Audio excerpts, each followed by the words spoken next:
रोज चर्चा करते रहते हैं, पूरे देश का भ्रमण कर रहे हैं। मैं देख रहा हूं कई जगह हमारे अपने ही साथी अपने भाषण में कहते हैं कि हम ईंट का जवाब ईंट से, गोली का जवाब गोली से देंगे। ये लड़ाई औजार हथियार या तलवार की नहीं है, ये लड़ाई विचारधारा की है। वो लोग जो संख्या में केवल 12% हैं, वो अपनी विचारधारा के दम पर, चूंकि उसने जो बाकी के जो 85-88% लोग हैं, उनके मन को भ्रष्ट करके उनको अपनी विचारधारा से जोड़ लिया है। जब 85 या 88% वाली विचारधारा के लोग 12% की विचारधारा के रास्ते पर चल पड़ेंगे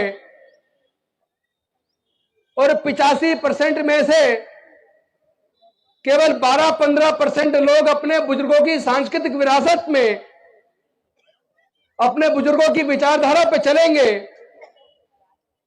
तो 12 वाले तो हो गए 85 और 85 वाले रह गए 15 या 12।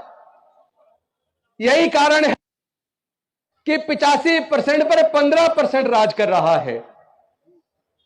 जो लोग अपने इतिहास को नहीं जानते, वो कभी इतिहास नहीं बना सकते।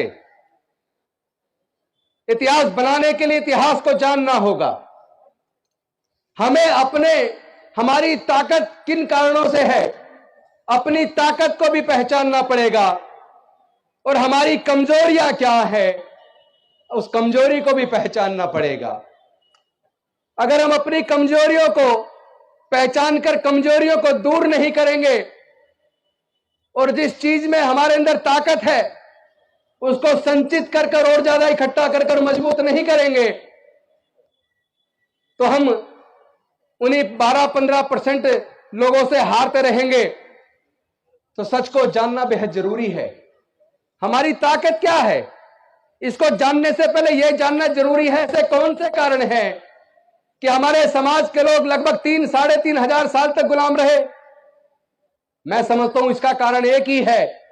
इसका कारण वो धर्मशास्त्र है, वो सामाजिक व्यवस्था है जिसने हमें हजारों जातियों में बांटा, जिसने हमें वर्ण में बांटा, जिसने हमें पढ़ने लिखने से वंचित रखा, जिसने हमें व्यापार करने से वंचित रखा, जिसने हमें संपत्ति से वंचित रखा। और जब वो रास्ते खुले, डॉक्टर बाबा साहेब अंबेडकर ने खोले। एक तरफ तो उन्होंने हमारे पढ़ने के रास्ते खोले, जब पढ़ने के रास्ते खोल दिए तो हमारे लोग स्कूल कॉलेज जाने लगे। उस वक्त स्कूल कॉलेज सरकारी होते थे, तो सरकारी स्कूलों से पढ़ के हमारे लोग जज, engineer, doctor, collector, scientist, professor बनने लगे। और धीरे धीरे उसका असर यह हुआ कि एक तरफ बाबा साहेब के रिजर्वेशन की वजह से संसद और विधानसभाओं में पहुंचे और दूसरी तरफ उनके द्वारा खोले हुए मार्ग की वजह से पढ़ लिख कर रिजर्वेशन से हम लोग नौकरियों में पहुंचे। तो थोड़ा थोड़ा घर में पैसा आने लगा, थोड़ा थोड़ा आत्मविश्वास आने लगा। और लेकिन इसके बाद असली खेल उसके बाद शुरू हुआ। जिन लोगों ने हजारों साल तक हमें गुलाम बना के रखा, उनको यह तकलीफ पैदा होने लगी कि अगर ये गरीबों के, दलितों के, पिछड़ों के, आदिवासियों के बच्चे इस तरह पढ़ लिख कर जज, engineer, doctor, collector, scientist, professor बनेंगे तो उनके खेतों में, उनकी फैक्ट्रियों में सस्ते मजदूर कहां से आएंगे। और वहीं से उन्होंने षड्यंत्र चालू किया और उस षड्यंत्र का मैं पर्दाफाश करने आया हूं। क्योंकि मैंने इस बात का सर्वे किया है कि जो सुप्रीम कोर्ट, हाई कोर्ट के अंदर जो जज हैं वो सरकारी स्कूल से पढ़े हैं या प्राइवेट से पढ़े हैं। जितने सीनियर ब्यूरोक्रेट्स हैं, senior doctor, senior engineer, senior scientist, senior professor हैं, वो सरकारी स्कूल से पढ़े हैं या प्राइवेट से पढ़े हैं।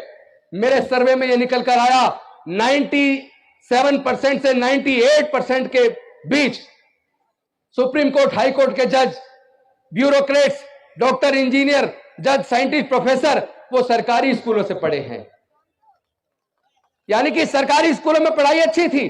फिर ऐसा कौन सा कारण है, लगभग 40 साल पहले एक षड्यंत्र रचा गया कि अगर इसी तरह दलितों, पिछड़ों, आदिवासियों और गरीबों के बच्चे पढ़ लिख कर अगर ये जज, इंजीनियर, डॉक्टर, कलेक्टर बनते रहे तो उनको सस्ते मजदूर कहां से मिलेंगे?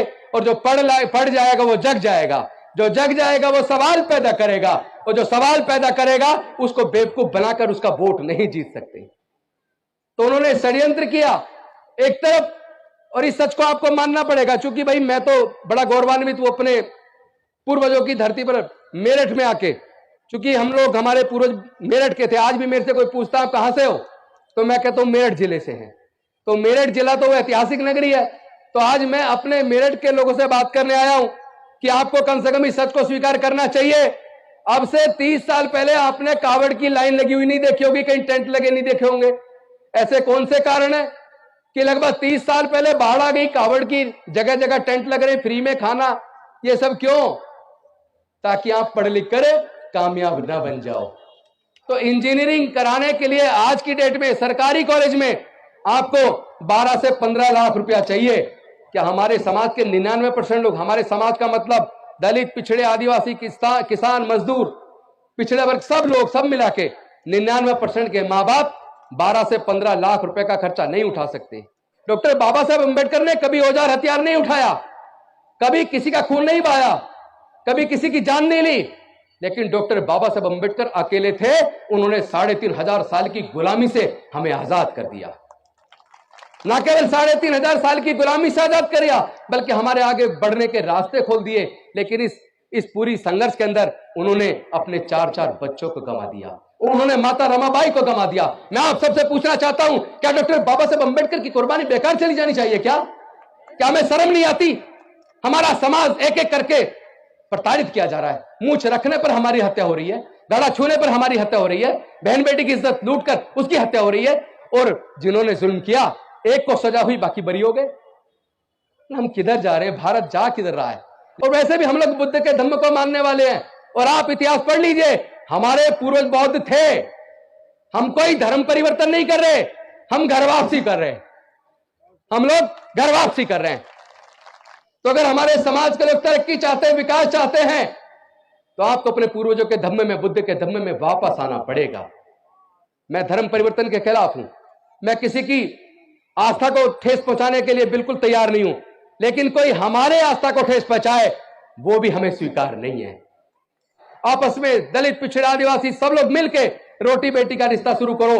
और मुझे आपको ये बताते हुए बेहद खुशी में हो रही है, पूरे देश में दलितों, पिछड़ा, आदिवासियों के बीच आपस में खूब शादियां होनी शुरू हो गई हैं। और बाबा साहब के संविधान को रख के, तथागत बुद्ध को और बाबा साहब की मूर्ति को रखकर और संविधान की प्रस्तावना को पढ़ के आज हमारी शादियां हो रही हैं, इंटरकास्ट मैरिज हो रही हैं। अब जो बच्चे पैदा होंगे उनके, वो किस जाति के होंगे?